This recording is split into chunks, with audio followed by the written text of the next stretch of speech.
Bienvenidos a este espacio de Centro Bíblico Crecer.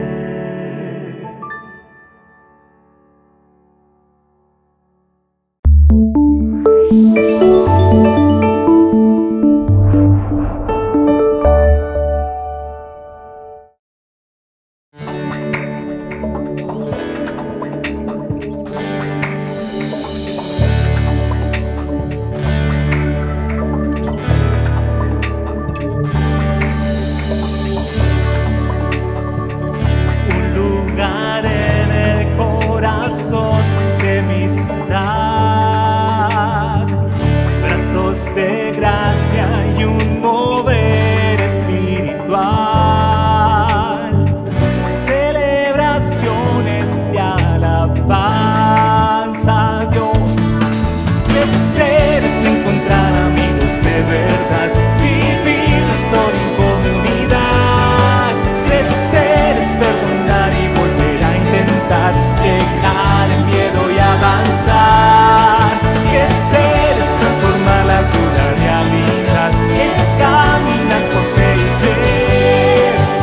Una familia que te ayudará a vencer, sabiendo que en Jesús hay poder. Bienvenidos al Centro Bíblico Crecer. Qué bueno que es tener la seguridad de que ese Dios imparable es nuestro Dios. Es mi Dios, porque allí me doy cuenta que no importa lo que pase, no interesan las dificultades, los problemas, las circunstancias adversas, porque la victoria está garantizada, porque mayor es el que está con nosotros, en nosotros, que el que está en contra de nosotros. Dios imparable, Dios de imposibles. Tal vez llegamos en un momento de nuestras vidas en el que sentimos ahogarnos, hundirnos en medio de una tormenta, en medio de una tempestad. Pero allí está este Dios imparable, este Dios de imposibles, que extiende su mano y que nos dice: no te voy a soltar.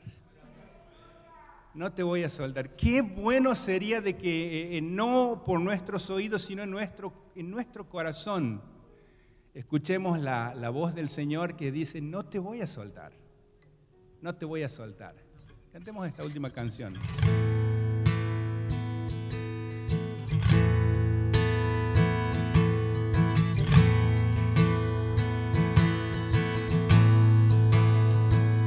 Aunque yo esté en el valle de la muerte y dolor, tu amor me quita todo temor.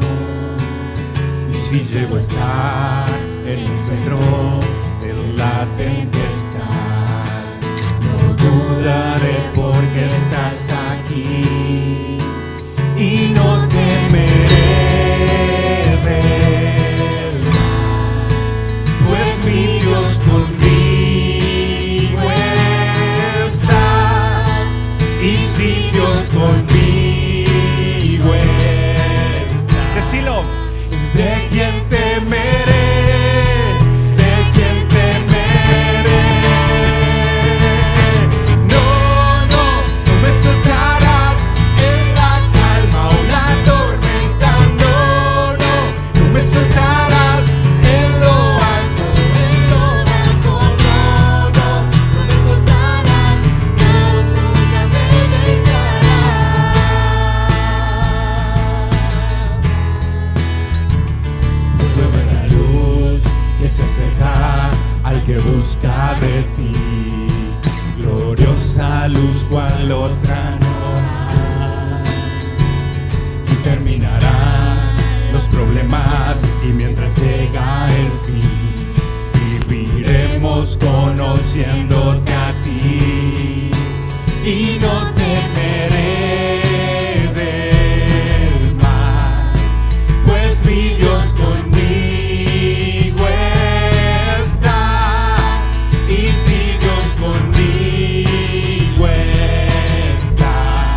quién temeré? ¿De quién temeré? No me soltarás en la calma o la tormenta. No me soltarás en lo alto o en lo bajo. No me soltarás. Dios nunca me dejará. No nos va a soltar nunca. No me soltará en la calma o la tormenta. No me soltará en lo alto o en lo bajo. No me soltarás. Dios nunca me dejará. Y a pesar de todo, puedo ver la luz que se acerca al que busca de ti, y terminarán los problemas y mientras llega el fin, voy a alabarte, voy a alabarte.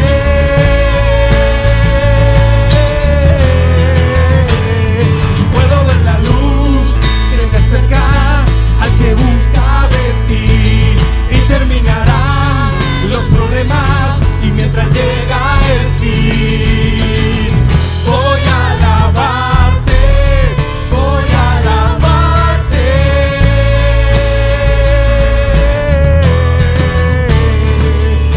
No me soltarás en la calma o la tormenta. No me soltarás en lo alto o en lo bajo.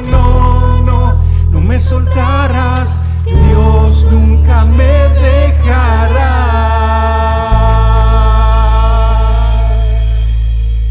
¿Cómo no alabar a un Dios así? ¿Cómo no rendir toda nuestra vida, todo nuestro ser a un Dios que nos abraza, que nos da vida nueva, que nos hace vivir en libertad, que promete estar con nosotros en cada momento de nuestra vida? Al lado suyo siempre hay victoria y al lado suyo siempre hay esperanza. Siempre, siempre. Gracias, Señor, por no soltarnos. Gracias, Señor. Te alabamos, te bendecimos. Lo hacemos en el nombre de Jesús. Que Dios le bendiga. Si usted no tuvo la posibilidad de venir los encuentros anteriores, de varios domingos a esta parte hemos estado considerando esta serie de prédicas, de sermones, de mensajes que están con esta frase: ¡viva feliz! ¡Viva feliz! Y está bueno porque es marketinero, porque nos hace bien saber por qué tenemos que ser felices. Sabe que la felicidad, la verdadera felicidad, no se encuentra en un 0 kilómetro, no se encuentra con la billetera llena. Bueno, dicen que calma los nervios, ¿no? No hace la felicidad, pero calma los nervios. No se equivoque. No se encuentra en ese terreno o en esa casa o cuando me pongo el anillo de casado y ya soy esposo, esposa y ahora disfruto de la plena felicidad. Para nada. La verdadera felicidad no pasa por las cosas que suceden en nuestro diario andar. Suceden en otro ámbito y esto lo estamos descubriendo en estos domingos. Hemos venido a escuchar la palabra de Dios, hemos venido todos estos domingos a aprender y nos hemos dado cuenta de qué se trata esto de la verdadera felicidad. La verdadera felicidad se encuentra en las máximas que dejó nuestro Señor Jesús, en estas enseñanzas basadas en el metro patrón, que es las bienaventuranzas, dichos dados por Jesús. Encontrar que vamos a ser verdaderamente felices cuando reconozcamos nuestra necesidad absoluta de Dios.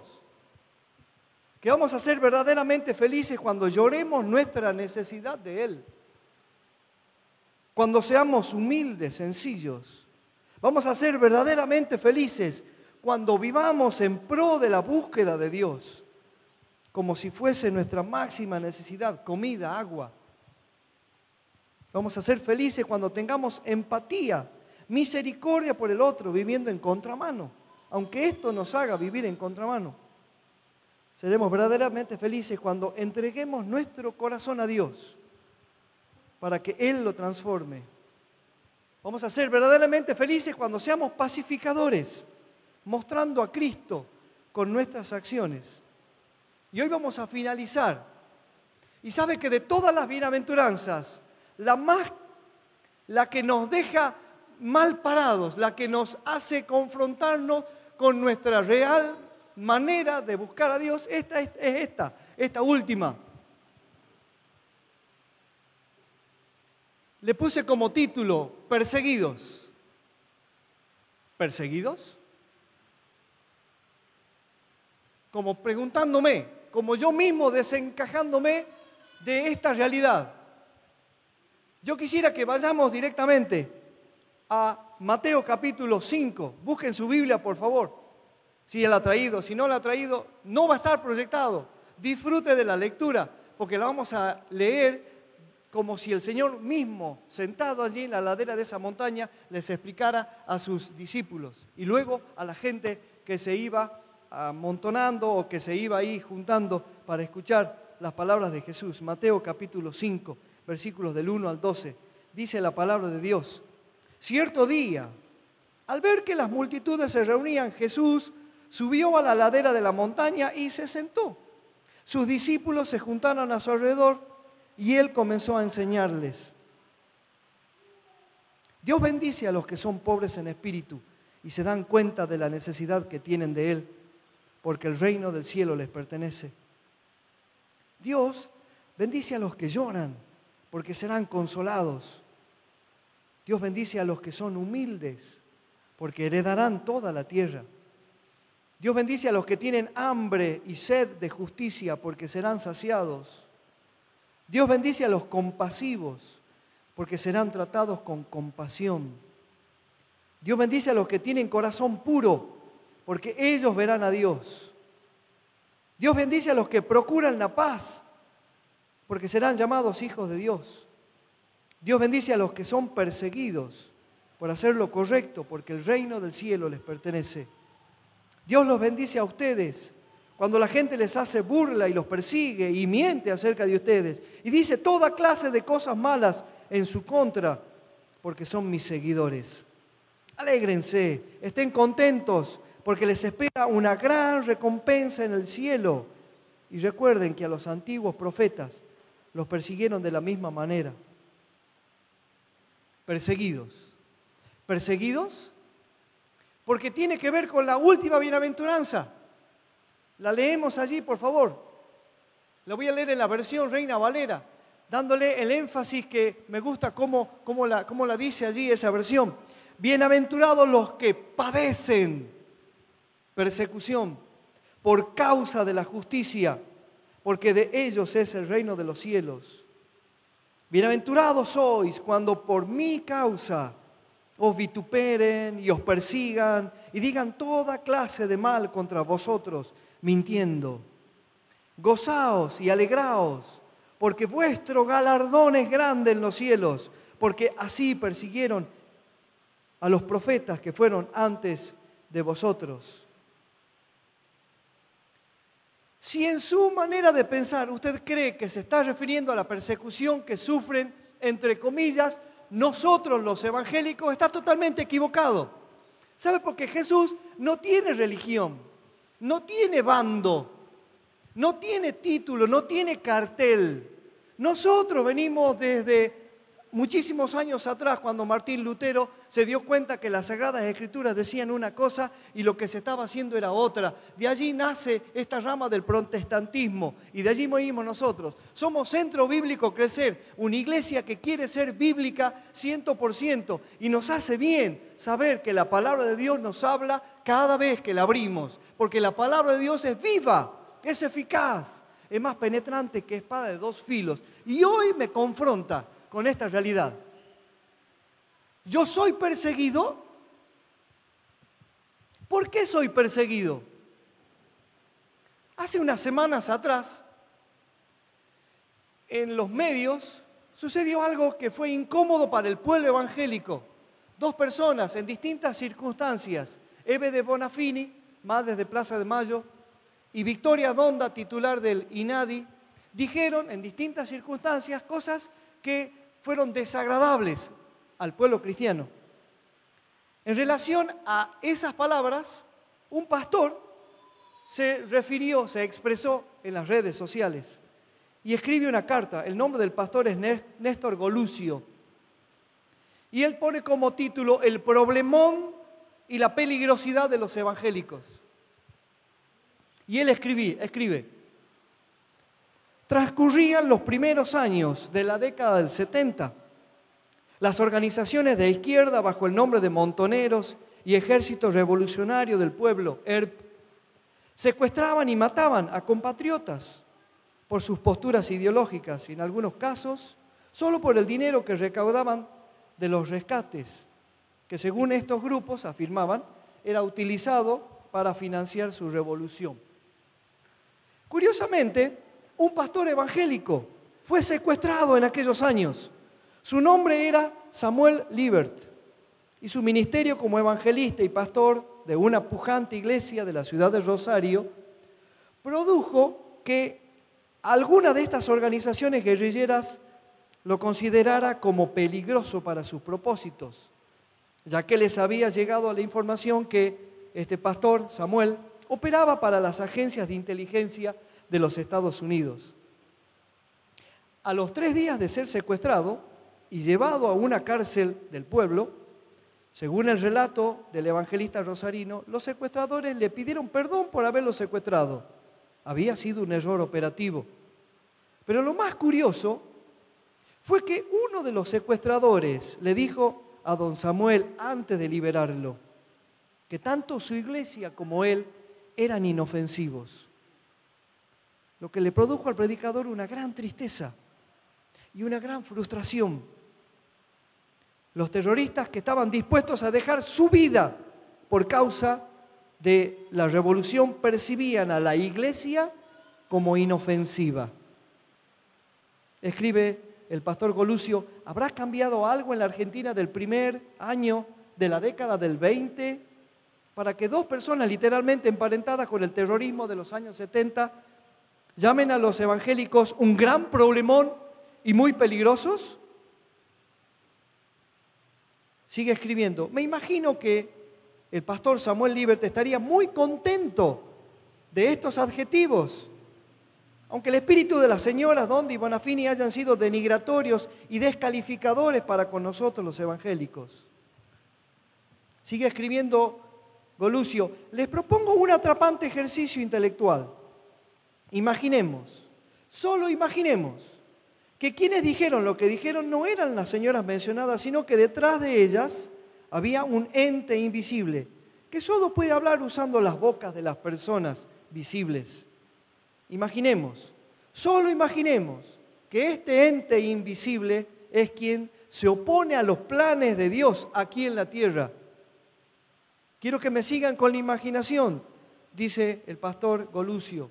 Si esta postura imaginaria se convirtiera en realidad, podríamos estar ante la concluyente evidencia que pese a todos los defectos que muchos ven en la iglesia de Cristo, estamos siendo un gran problemón y somos muy peligrosos para las huestes infernales.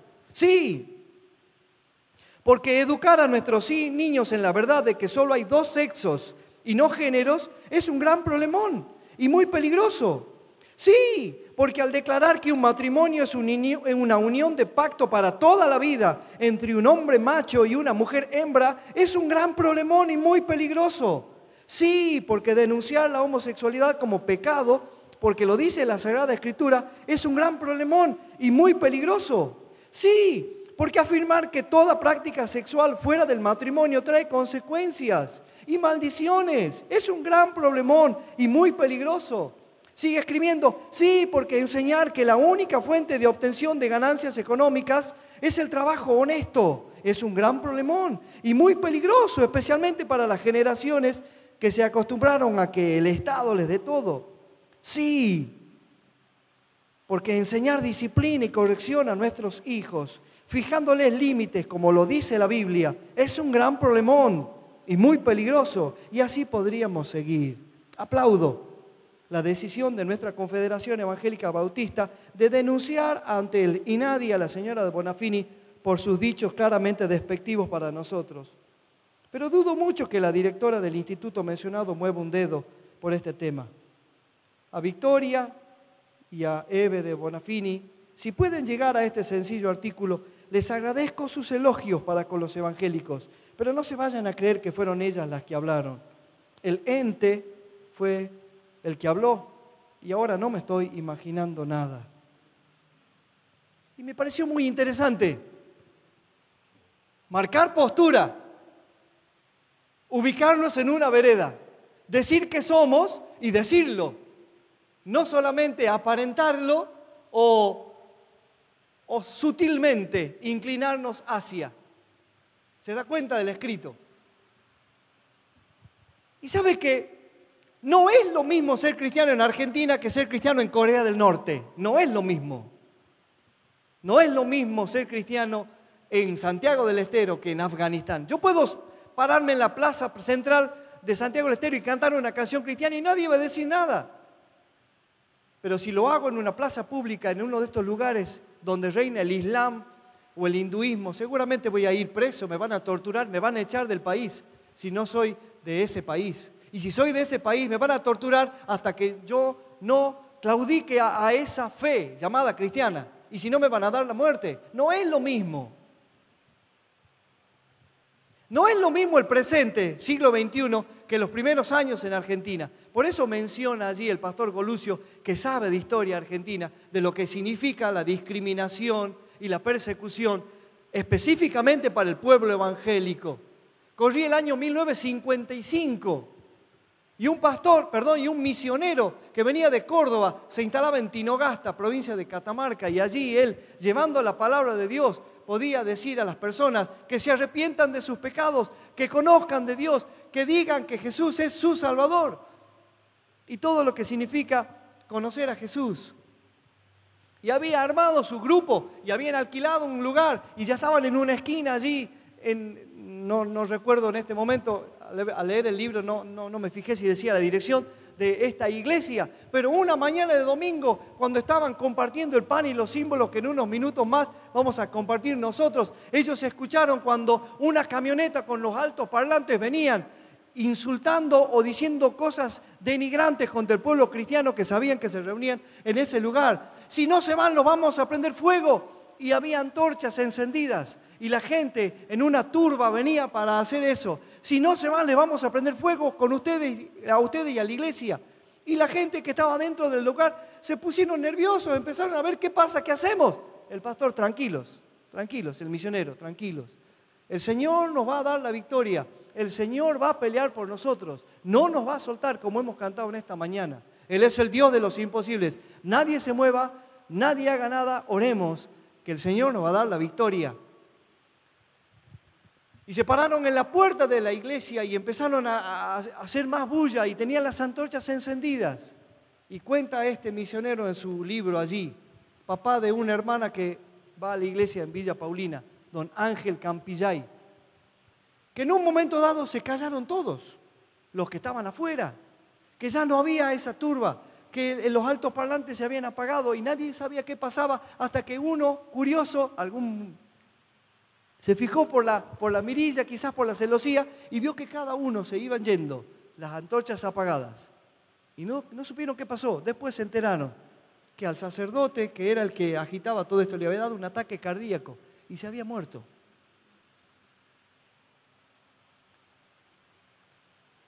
Pero ¿qué pasaba si la gente que estaba ahí adentro estaba dudando de su fe? ¿Qué pasaba? No lo sé. Lo que sí sé es lo que puedo decir hoy. El Señor no nos abandona. Y bienaventurados los que son perseguidos por mi causa, dice la palabra de Dios. ¿Sabe que con absoluto respeto quisiera abordar este tema? Digo respeto y absoluto respeto porque la palabra de Dios es viva y ya lo hemos dicho. Y no podemos decir lo que la Biblia no dice. Pero sí tenemos que decir lo que la Biblia sí dice. Pero además las palabras de Jesús cobran relevancia cada vez más. Pero en tercer lugar, tengo que ser absolutamente respetuoso por las personas que quizás en este mismo lugar, en algún país, están siendo perseguidos o están en algún calabozo oscuro Y en este mismo momento quizás están siendo torturados. Y en este mismo momento quizás estén extrañando a su familia porque están lejos de su hogar y de su patria, por llevar en alto el nombre de Jesús. Y no van a claudicar a esa fe. Por eso es que es muy incómodo decir lo que dijo Jesús. Por eso es que es muy difícil yo darme cuenta dónde estoy parado. ¿Sabe que las páginas de la Biblia están repletas de historias de personas que fueron perseguidas? Acompáñeme, por favor. Acompáñeme. Moisés fue ridiculizado por toda una nación, incluso por su propia familia. Samuel fue rechazado por una nación. En un momento dado temió por su vida. Elías, el profeta Elías, fue perseguido por la malvada reina Jezabel. Eliseo, su discípulo, perseguido por todo un ejército. Jeremías, encarcelado en el fondo de un pozo fangoso, además de ser torturado y avergonzado en la plaza central. Seguimos. Los amigos de Daniel, tirados a un horno de fuego por no negar su fe. Daniel mismo, víctima de una conspiración, metido en un pozo con leones por no arrodillarse frente a una estatua. Juan el Bautista, en la época de Jesús, encarcelado y luego decapitado. Esteban, el primer mártir de la Biblia, apedreado y muerto a causa de dichas piedras. Mateo, atravesado por una lanza en Nadabao, Etiopía, en el año 60 después de Cristo. Nos referimos a los apóstoles. Pedro, Hechos de los Apóstoles relatan el detalle del encarcelamiento de él y otro apóstol, los azotes, el gozo de haber sido dignos de padecer por su nombre. Se supone que sufrió el martirio en Roma durante el reinado de Nerón. Por petición de él mismo fue crucificado con la cabeza abajo por no sentirse digno de morir como su maestro. Andrés, al llegar a Edesa, Mesopotamia, en un viaje misionero fue crucificado en una cruz cuyos extremos estaban transversalmente elevados en la tierra como si fuese una X. De allí el origen de la expresión, la cruz de Andrés. Marcos murió arrastrado por el pueblo de Alejandría en una gran fiesta a su ídolo máximo. Tomás, llamado también Dídimo, predicó el evangelio en Partía, también en la India, donde debido al enojo de los sacerdotes paganos fue atravesado con una lanza. Matías, el escogido para tomar el lugar de Judas, fue apedreado en Jerusalén y después decapitado. Santiago, el hijo de Zebedeo, fue decapitado a espada en Jerusalén por orden del rey Agripa en el año 44. Su valor y su intrepidez en el camino de esa ejecución movieron al arrepentimiento a su acusador. Y también se profesó cristiano y sufrió el mismo martirio con el apóstol. Juan, el discípulo amado, fue torturado, metido en una gigantesca olla para que se frite en ella. Milagrosamente no murió. Por tal motivo fue deportado a una isla solitaria, la isla de Patmos, y allí de viejo y solo murió en el año 100. Felipe fue azotado, puesto en prisión y después fue crucificado en Asia Menor en el año 54. Bartolomé, el primer misionero que fue a la India, tradujo el evangelio al hindú, propagándolo por aquel país. Fue cruelmente azotado y luego crucificado por los fanáticos idólatras. Lucas se supone que fue colgado en un olivo por los sacerdotes idólatras de Grecia. Santiago, el hijo de Alfeo, crucificado en Egipto. Santiago, el justo, arrojado por los fariseos del pináculo del templo y después muerto a garrotazos, mientras él de rodillas hacía oraciones por sus verdugos. Judas Tadeo, crucificado en Edesa, Mesopotamia, en el año 72. Simón, el celote, no se sabe. Y pasamos a Pablo. Pablo relata 2 Corintios capítulo 11, versículo 24. Él mismo, defendiendo su apostolado, defendiendo lo que hacen porque en ese tiempo también discriminado o rechazado o juzgado o murmurado por los mismos cristianos. Dice, escribe, en 5 ocasiones distintas, los líderes judíos me dieron 39 latigazos. 3 veces me azotaron con varas. Una vez fui apedreado. 3 veces sufrí naufragios. Una vez pasé por toda una noche y al día siguiente a la deriva en el mar. Al regresar a Roma, de un viaje misionero fue aprehendido por orden de Nerón y decapitado. Él, estando en su celda allí, por considerarse un hombre muy peligroso para la causa, no del cristianismo, sino la causa de los judíos en esa época o la causa de los romanos. Él escribe a su discípulo Timoteo, en la segunda carta de Timoteo, estas palabras. Timoteo capítulo 4, versículos 6 y 7. Se acerca el momento de mi muerte. Mi vida ya está ofreciéndose como un sacrificio a Dios. Me fue bien en la competencia. He peleado bien. He terminado la carrera. No he perdido. Y yo le agrego, ni negado la fe. ¿Sabe que en esa misma carta que le envía a Timoteo, el apóstol le dice una cosa muy interesante acerca del sufrimiento? Él dice, es cierto, todo aquel que quiera vivir una vida de sumisión a Dios en Cristo Jesús sufrirá persecución. Es cierto, todo aquel que quiera vivir una vida de sumisión a Dios en Cristo Jesús sufrirá persecución.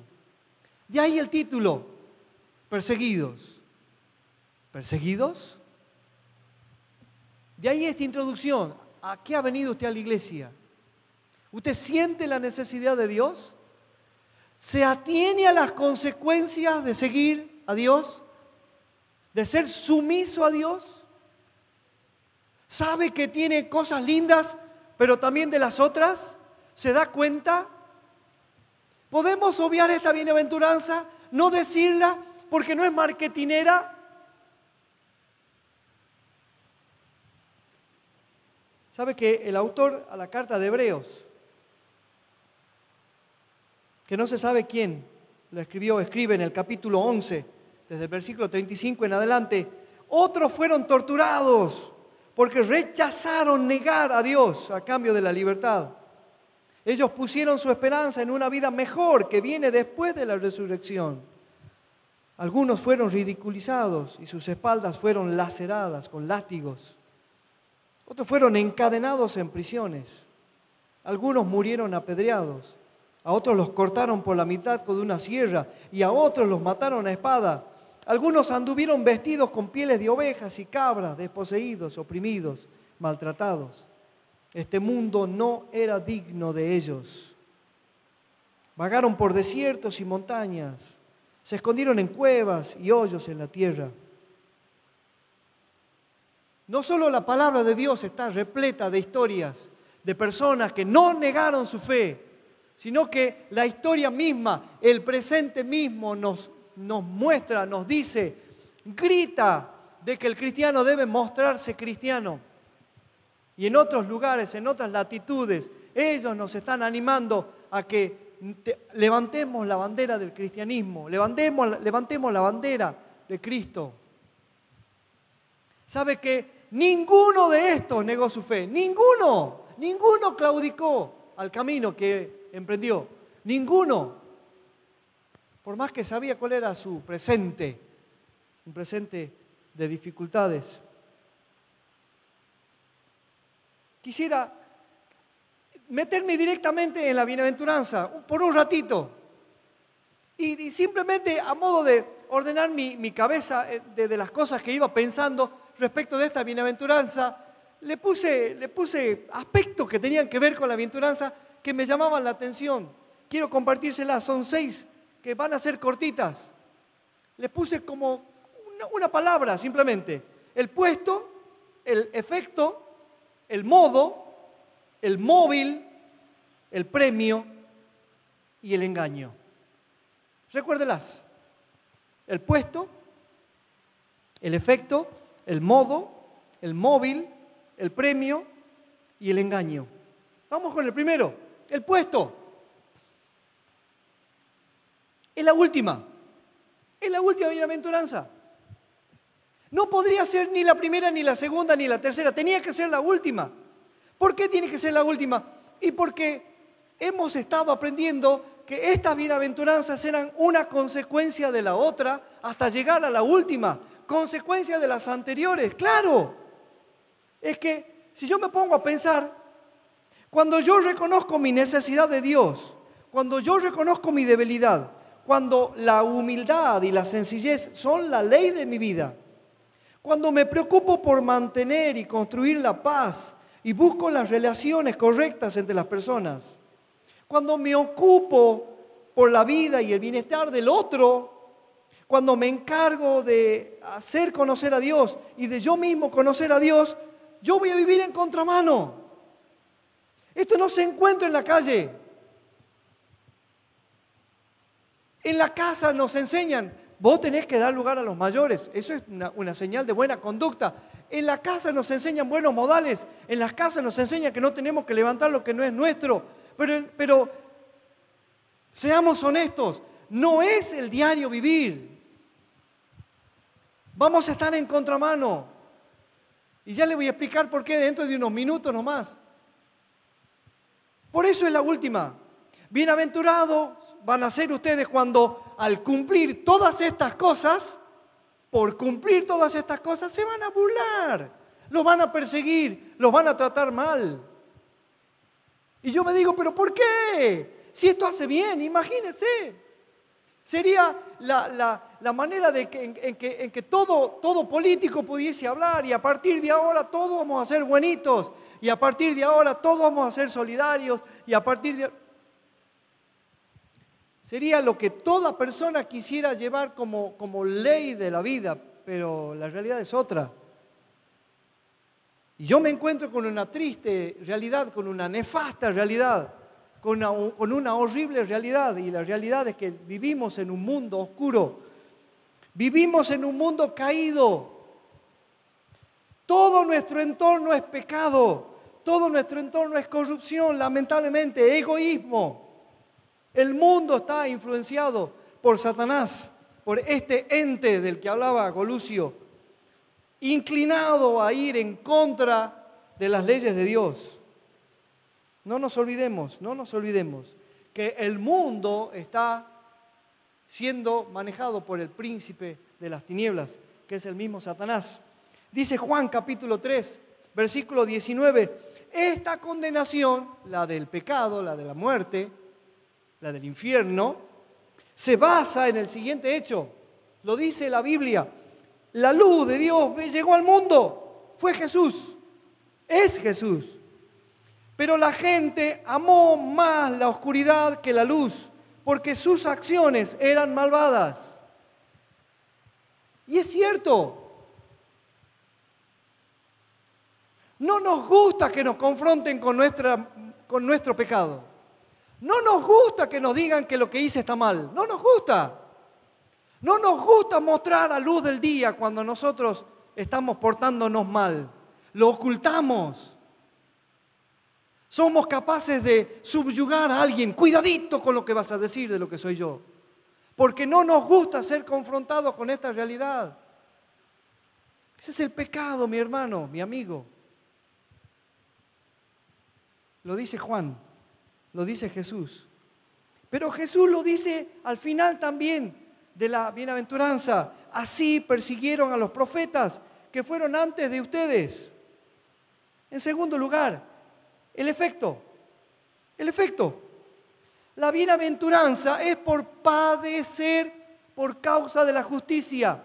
Es por padecer por el nombre de Cristo. No por nuestra culpa.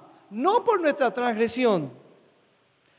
Mire, las consecuencias de nuestra manera irresponsable de portarnos, que van en contra de las leyes de Dios y las leyes civiles, tienen como consecuencia el pago de ese error. Lo dice Jesús y lo dice el apóstol Pedro. Pedro les escribe una carta a los que no tenían patria, a los que habían sido expulsados de su ciudad y de su patria justamente por Cristo. Y estaban juntados en distintos lugares y él les escribe a los expatriados, a los que no tienen dónde estar, una carta para animarlos a que continúen en la fe, llevando el nombre de Cristo en alto. Y él dice en 1 Pedro capítulo 2, versículo 20, si alguno es castigado por hacer lo malo y soporta con paciencia el castigo, no está haciendo nada extraordinario. Pero si uno sufre y soporta el sufrimiento por haber hecho algo bueno, Dios lo bendecirá. Si acaso sufren injustamente, recuerden que Dios les ha ordenado sufrir con paciencia, y en esto Cristo les ha dado el ejemplo para que hagan lo mismo, pues Él sufrió por ustedes. ¿Y por qué digo que hay que tener en cuenta el efecto? Porque muchos nos encaminamos por esto y yo estoy sufriendo injustamente. Y claro, las cárceles están llenas de injusticias, pero en realidad tenemos que sincerarnos a nosotros mismos. ¿Por qué estoy siendo discriminado? ¿Es por Cristo? ¿Es la causa de mi fe lo que hace de que me traten como me están tratando? ¿Y solo mi fe o es otra cosa? La bienaventuranza apunta a los que padecen por causa de Cristo. En tercer lugar, el modo. Jesús dice que la persecución es un padecimiento. No es placentero, no es lindo, no es un camino de rosas. En la persecución hay sufrimiento. ¿Sabe que hay todo un análisis, un estudio a las personas que están siendo hoy torturadas por su fe, psicológicamente o físicamente? Y los estudiosos dicen que estas personas están dotadas por un don especial que Dios les da. No cualquiera, mi hermano, no cualquiera, lo digo con todo respeto, sufre como sufren algunos. Y Dios nos libre, pero Dios nos prepare y Dios nos tenga por dignos. No es lo mismo, lo dijimos hace rato, ser un cristiano aquí en Argentina que ser un cristiano en otro lado, en donde el nombre de Cristo no puede ser mencionado. Y el apóstol Pedro, en el capítulo 1, dice en fragmentos del versículo 6 y el versículo 7, aun cuando sea necesario que durante un poco tiempo pasen por muchas pruebas, porque la fe de ustedes es como el oro. Su calidad debe ser probada por medio del fuego. La fe que resiste la prueba vale mucho más que el oro, el cual se puede destruir. De manera que la fe de ustedes, al ser así probada, merecerá aprobación. Y no tengo tiempo para decir todo el párrafo que Pedro está diciendo, pero quiero que usted se dé cuenta que su fe, mi fe, no es probada por las veces que yo vengo a la iglesia. Mi fe, su fe, no es probada por los textos bíblicos que conozco de memoria. Mi fe no es probada por si muestro la Biblia o no la muestro. Mi fe es probada cuando está siendo zarandeada frente a aquel que demanda razones de lo que yo soy. Y allí se prueba la fe, en la prueba, en la dificultad. Dijeran los muchachos cuando las papas queman. En cuarto lugar, el móvil. El móvil. Mire que Jesús y las demás citas no dicen que yo tengo que andar buscando la confrontación, que yo tengo que buscar lío para ser perseguido por su causa. Eso hacen los fanáticos, eso hacen los fundamentalistas, los subversivos, que en razón de defender sus doctrinas se embanderan en este camino y hacen cosas raras. Pero tampoco dice que la tortura es agradable, que ya lo hemos dicho, porque sería masoquismo.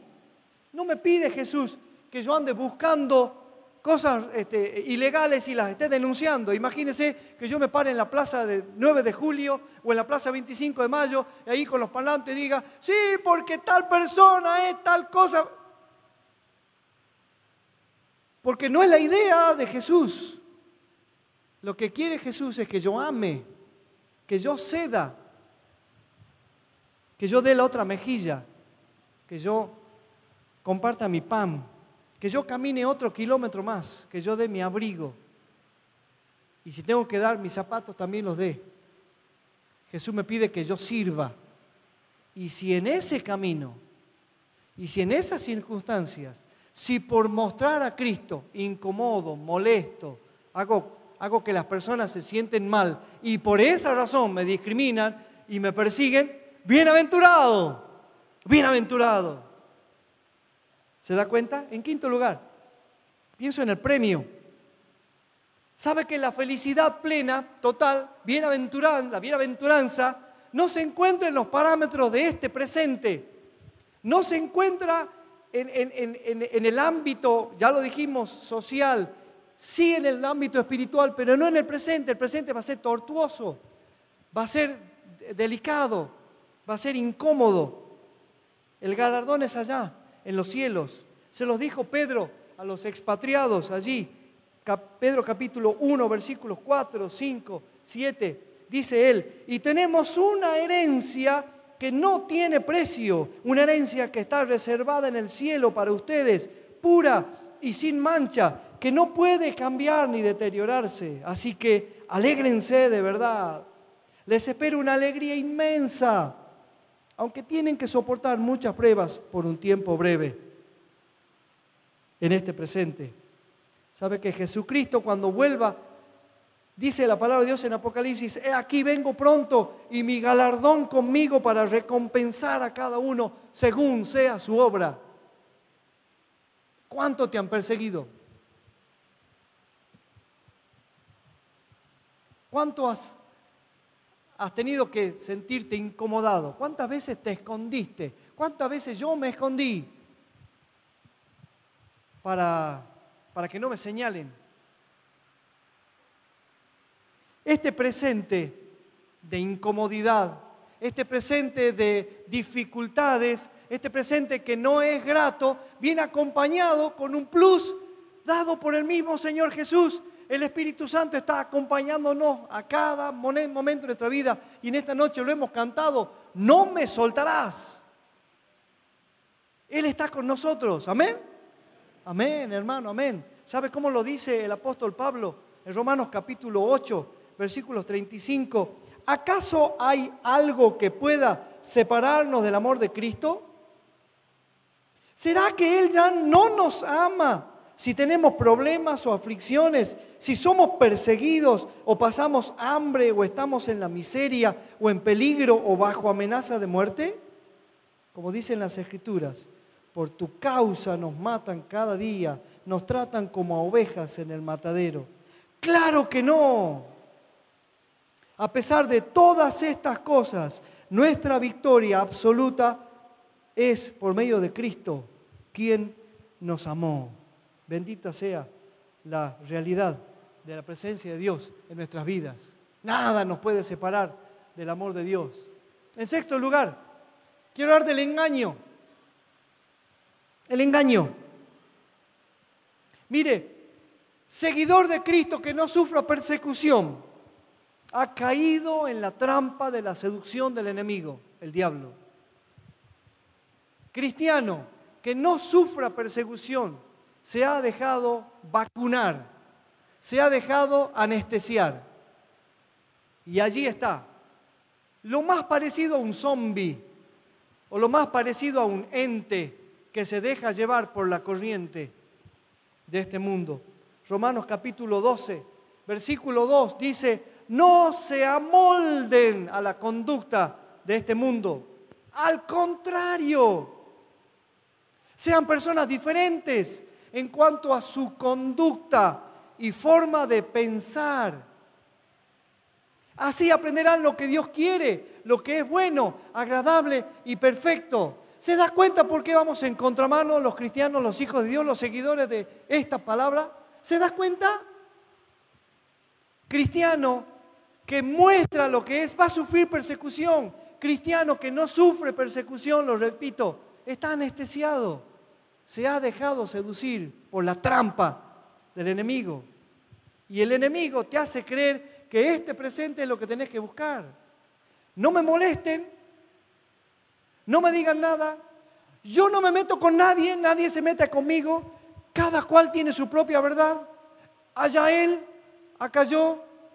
Si él hace lo que quiere, problema suyo, a mí que me registren. Yo no quiero tener ningún tipo de problema y me cierro y me guardo y me aíslo.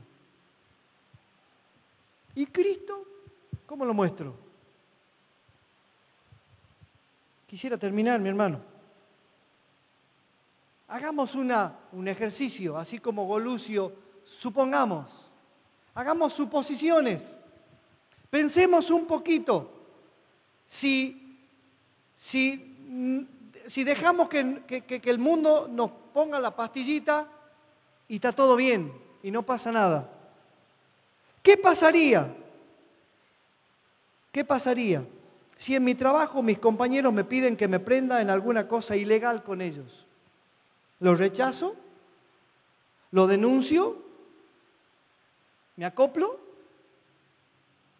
¿Qué pasaría si en la escuela le van a enseñar a mis hijos sobre educación sexual inclusiva? ¿Qué hago? ¿Me dejo llevar? ¿Me opongo? ¿Cómo me conduzco frente a esta realidad que está presente para este año? Aquí hay docentes, acá hay padres de familia que tienen que tomar decisiones serias. Dios les dé sabiduría. Si yo soy docente y me quieren imponer nuevas formas de enseñanza en contra del orden de Dios, ¿qué hago? ¿Cómo lo manejo? ¿Cómo me presento? Si una amiga o una ex compañera de secundaria o compañera del trabajo me insinúa serle infiel a mi esposa, ¿qué hago? Si me niego y ella inescrupulosamente lo expone a los amigos y se burla, eso sería vituperio. ¿Cómo lo manejo? ¿Cómo lo asumo? Si usted rechaza un dinero porque sabe que viene de una procedencia rara y sus familiares que no tienen la misma manera de pensar de usted, que no son cristianos, se enteran que rechazó ese dinero y se enojan con usted y lo discriminan y lo rechazan, ¿qué hace usted? ¿Cómo lo toma? Si el gerente de la empresa le propone aumento, pero a cambio hay que dibujar unos números cuya ganancia será medias, ¿se prende? ¿Lo denuncia? Y si lo denuncia y se queda sin trabajo, y usted tiene 56 años como tengo yo, sé que me van a dar trabajo, ¿qué hago? Tengo que cuidar el trabajo, tengo que cuidar la familia, tengo que defender la fe, tengo que defender mis principios. Dijera Karl Marx, tengo estos principios, pero si no le gusta, tengo estos otros.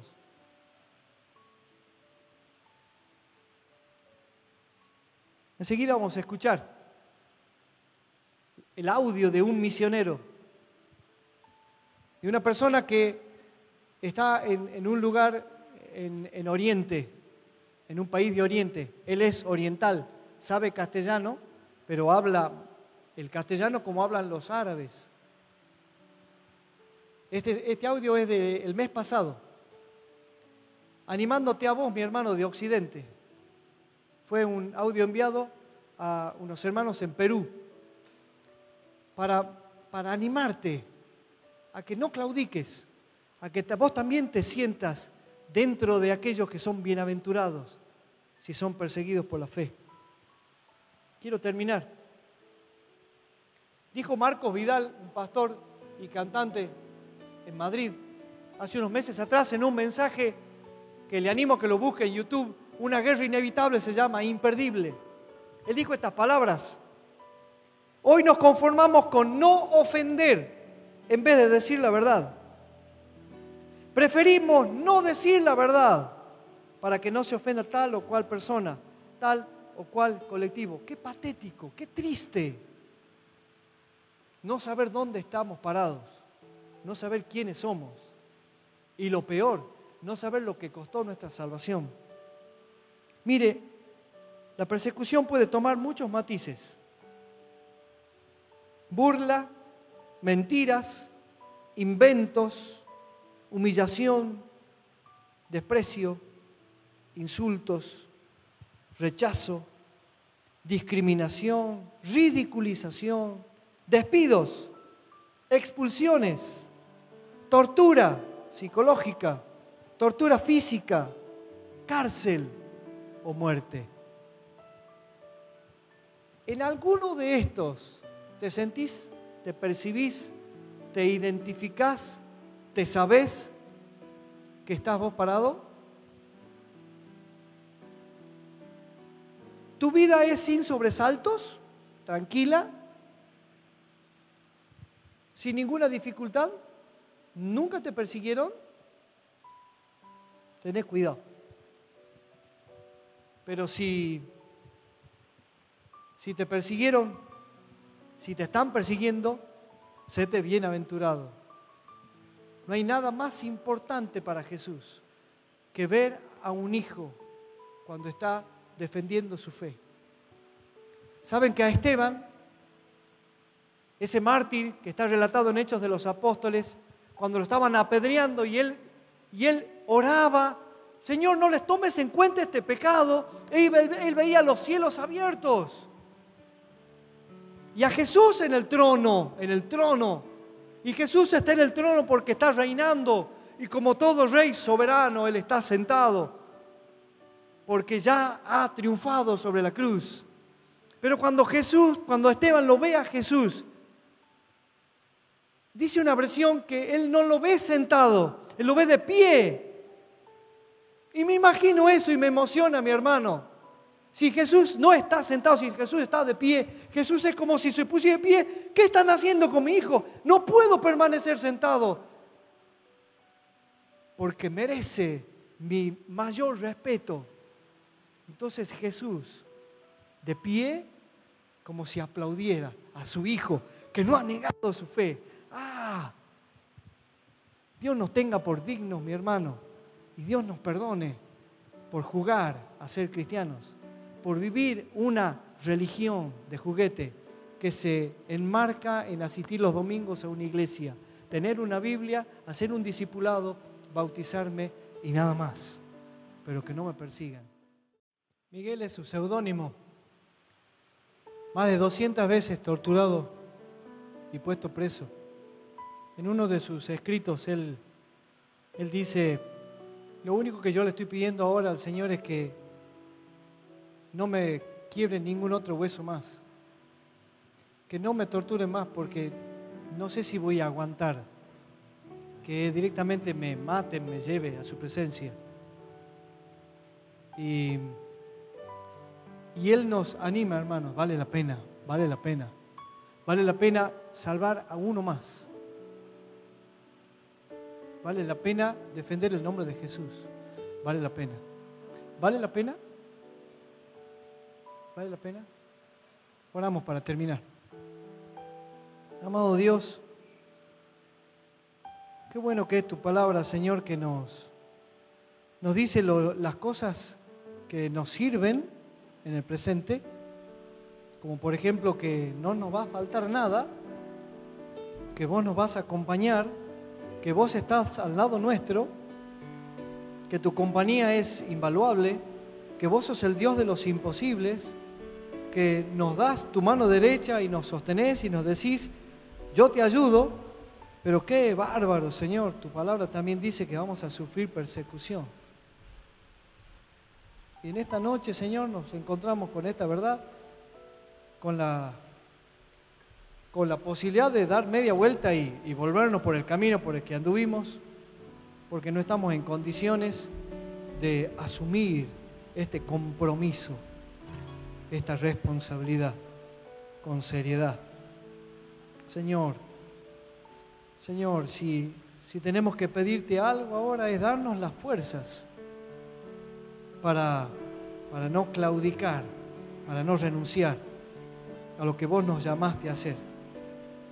Oramos pidiéndote que nos tengas por dignos de ser bienaventurados también por esto. En el nombre de Jesús, amén. Este espacio fue presentado por